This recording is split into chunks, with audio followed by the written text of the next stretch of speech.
January 14th, 1944. 24,000 feet above the heart of occupied Europe, a British Lancaster bomber named Iron Duchess thundered through the frozen air, its 4 Merlin engines howling against the cold. In the rear turret, a 22-year-old tail gunner named Arty. Williams sat surrounded by nothing but glass, steel, and sky. 4 Browning .303 machine guns, a thin sheet of armor, and death waiting behind every cloud. The mission was supposed to be routine: bomb the synthetic fuel plant at Merseburg, rendezvous with the rest of the squadron, return to England before dusk. But the Germans had other plans. Radar had picked up a swarm of Messerschmitt Bf-109s rising fast from airfields around Leipzig. By the time Iron Duchess crossed the Rhine, the hunter and the hunted were already sharing the same sky. Williams tightened his flight jacket and scanned the horizon. He'd been in the air for only 6 weeks, but he already knew the statistics. Tail gunners and bomber command had the shortest life expectancy in the service, 8 missions, sometimes fewer. Sitting at the very rear, isolated, often the first to die and the last to be found. The veterans called it the dead man's chair. Williams called it home. He wasn't built for caution. South London had taught him that. His father was a steel worker, his mother a nurse who'd patched him up more times than she could count. Arty had grown up fighting, not for pride, but for survival. By 16, he'd been stabbed twice, arrested once, and nearly killed in a pub brawl that left 2 men hospitalized. When the war came, he enlisted the next day. The recruiting officer took one look at him and said, "You're too wild for a pilot." "I don't need wings," Arty replied. "Just a gun and something to shoot at." Gunnery school tried to break him. They taught restraint, short bursts, calm breathing, patience. Arty ignored it all. He believed hesitation was death. His instructors called him reckless. His classmates called him suicidal. But when they saw his scores, they shut their mouths. Arty wasn't the best shot. He was the fastest. He could acquire, track, and fire in under 2 seconds. His motto became infamous across the base: "Don't wait for the Hun, make him wait for you." By December, he'd been assigned to 617 Squadron, the same group that had carried out the Dam-Buster raids the year before. His crew didn't know what to make of him, especially Flight Lieutenant Thomas Graves, the pilot. Graves was calm, disciplined, a mathematician before the war.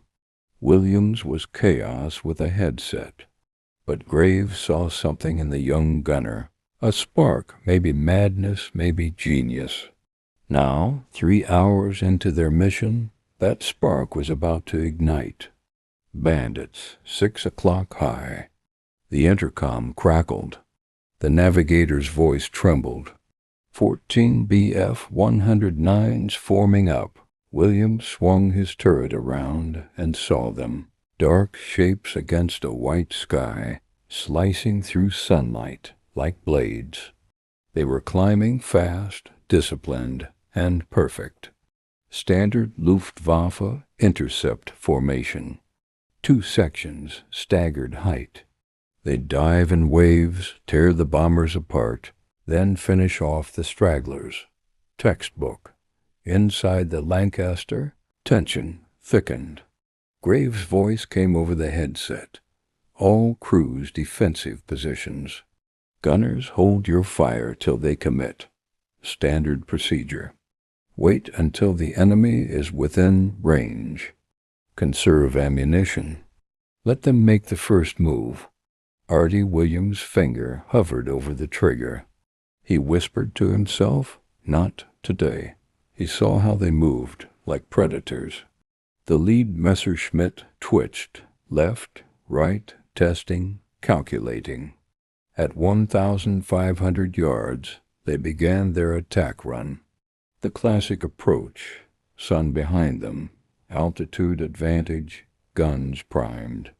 Williams could almost see their confidence. Then he did something no one expected. He opened fire. The roar of the Brownings filled the turret. Tracers cut through the air like molten threads, arching toward the distant formation. At 1,200 yards, it was almost impossible to hit anything. But that wasn't the point.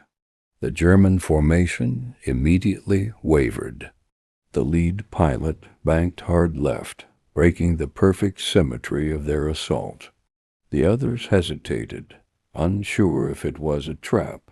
Williams, cease fire. Graves barked over the intercom. You'll burn through your ammo. Better wasted than buried, sir. Williams shouted back. The squadron's radio erupted with static and shouting. Gunners across other Lancasters were asking who'd opened fire early. None of them realized yet that Arty had just shifted the balance of the entire battle. 2 of the German fighters peeled off, circling wide to reposition. But Williams kept shooting short, violent bursts. He wasn't aiming for kills. He was aiming for nerves. The German formation scattered, their attack timing ruined. The first wave collapsed before it even began. Bloody hell, muttered the mid-upper gunner, Sergeant Clark. He's scaring them off, but the Germans were not done. The second section dove from above, 6 aircraft screaming toward the bombers at 400 miles per hour. The sun flashed off their wings. Williams waited, steady, breathing slow. 800 yards. 600, 400. Then he squeezed both triggers. The guns roared to life, vibrating so hard the entire turret shook. Brass casings flew like rain. One Messerschmitt burst into flame instantly, directly hitting the engine block. The pilot never had time to bail out. The second fighter tried to climb, but Arty tracked him like a hawk. The tracers walked up its fuselage. The aircraft erupted midair, shattering into 2 flaming halves. Within 10 seconds, 2 Bf-109s were gone. Graves couldn't believe it. Jesus Christ, Arty. That's 2. 2 confirmed. But Williams didn't answer. He was already shifting his sights. 3 more German fighters lined up behind Iron Duchess, one diving straight for his turret. Arty saw the flashes of their cannons, 20-millimeter shells slicing through air. The Lancaster shook as rounds tore into its tail. One smashed through the turret glass, grazing Arty's cheek. He tasted blood. He didn't flinch. He aimed directly at the oncoming fighter and held the trigger down. A full 200-round burst. The air filled with fire. The Messerschmitt disintegrated head-on, pieces of wing and cockpit spinning past the bomber. The shock wave rattled Iron Duchess so violently the altimeter jumped. 3 down, Arty muttered, wiping the blood from his face. 11 to go. If you're gripped by what's happening right now, stop for a second and subscribe. These stories of courage of men who turned fear into fury deserve to be remembered. Let's keep their names alive, together. Now, back to the sky over Germany. The attack wasn't over. Far from it. The surviving German pilots regrouped fast, switching tactics. Instead of coming head-on, they began circling, attacking from multiple angles. A pincer. Classic move to divide the bomber's defensive fire. Arty checked his ammo counter, 600 rounds left. barely enough for one more sustained engagement. But he wasn't thinking about numbers. He was thinking about psychology. The enemy had seen what he'd done. They'd watched 3 fighters vanish in seconds.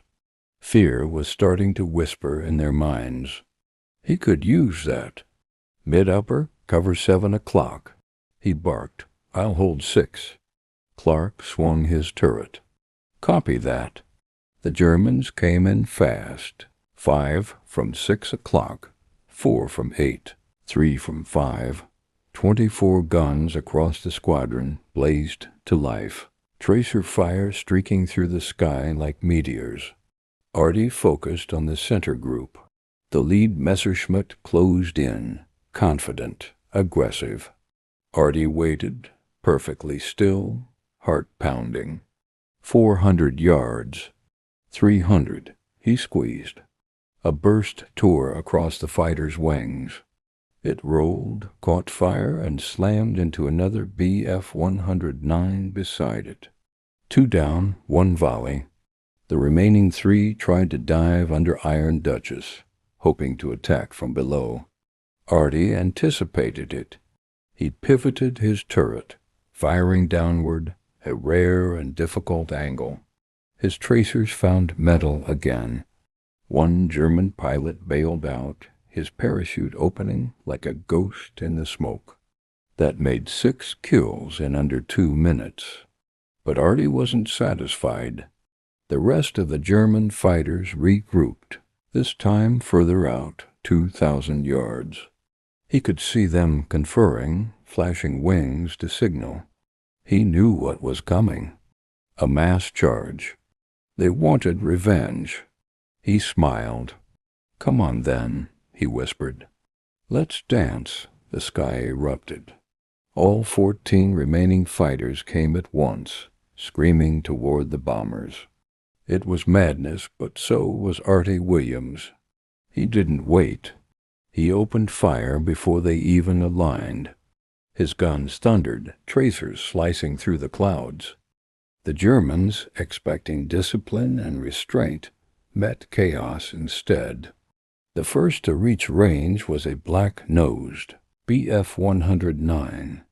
Arty led his aim just a hair, perfect predictive fire. The German flew straight into his bullets. Explosion, number 7. Another tried a corkscrew maneuver. Arty followed, firing in bursts, walking his tracers up until the plane vanished in a flash of orange.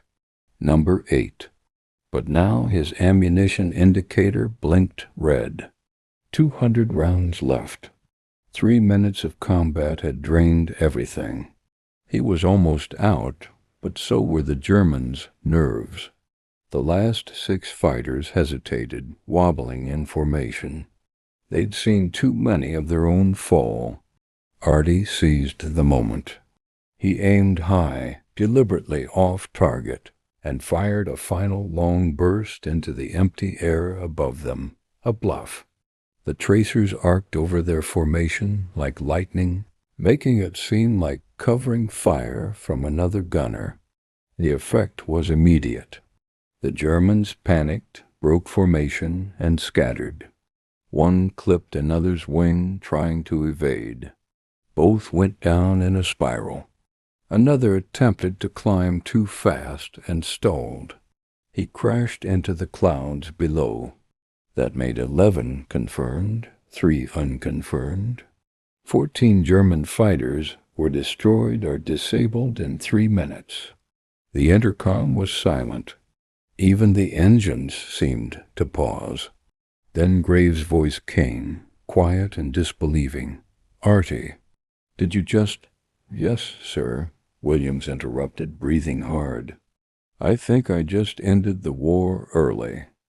The crew erupted into laughter, the kind born not from humor but sheer disbelief. They were still alive. Against impossible odds, Iron Duchess had survived untouched while 14 of Germany's best pilots fell. But Arty wasn't laughing.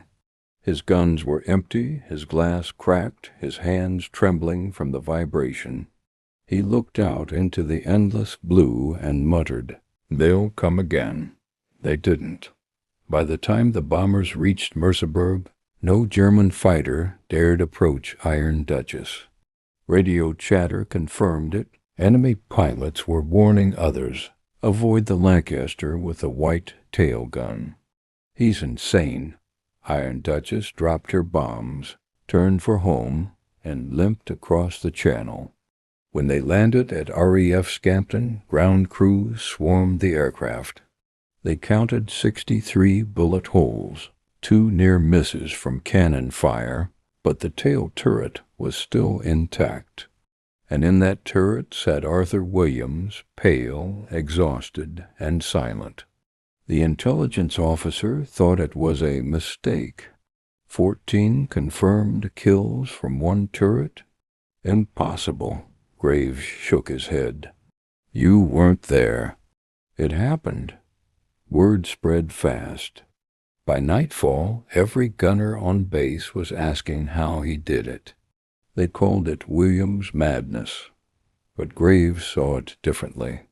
"Not madness," he said quietly. "Instinct." The following weeks, Williams was interviewed by senior command. They wanted to understand his method. He told them it wasn't a method, it was mindset. "I stopped thinking like prey," he explained. "The Hun expects you to wait, to defend, but defense is just slow death. You've got to hit first. You've got to make him afraid." His philosophy reshaped the RAV's gunnery doctrine.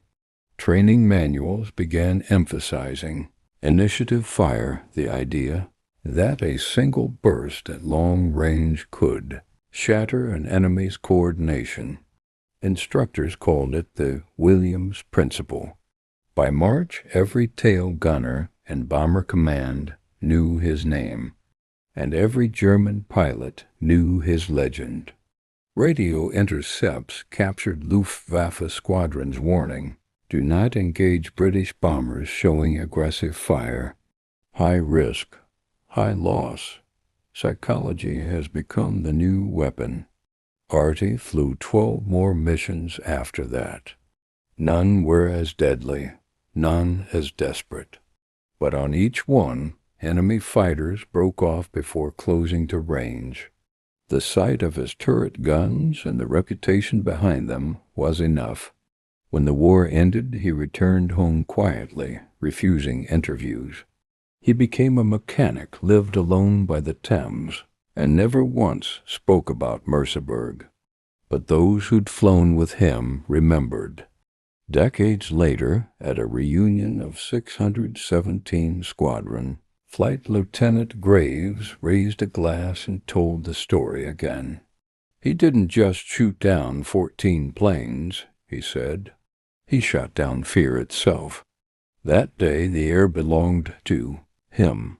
The official RAF records listed his achievement as 14 confirmed aerial victories, 3 probable, in one sortie, the highest by any bomber gunner in the European theater.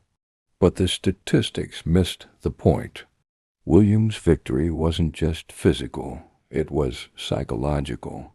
He proved that courage, when pushed past fear, becomes a weapon deadlier than any gun. He showed that survival isn't luck, it's the attitude. And sometimes the difference between death and glory is the moment you decide to pull the trigger first. Arthur Williams died in 1971, at age 49.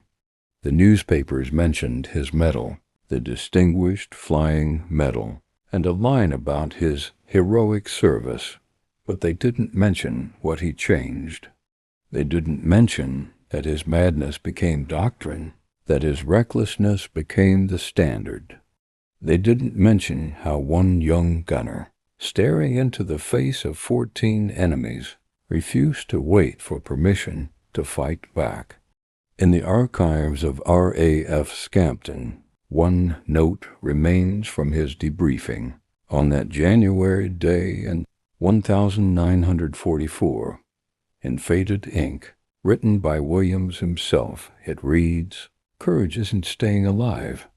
It's making the other bastard afraid to try." And that's how history was made, not by generals, not by strategy, but by a single man in a frozen turret with empty guns and an unbreakable will. If this story moved you, hit like and subscribe, because courage like this deserves to be remembered, not as legend, but as proof of what one human being can do when fear finally meets defiance.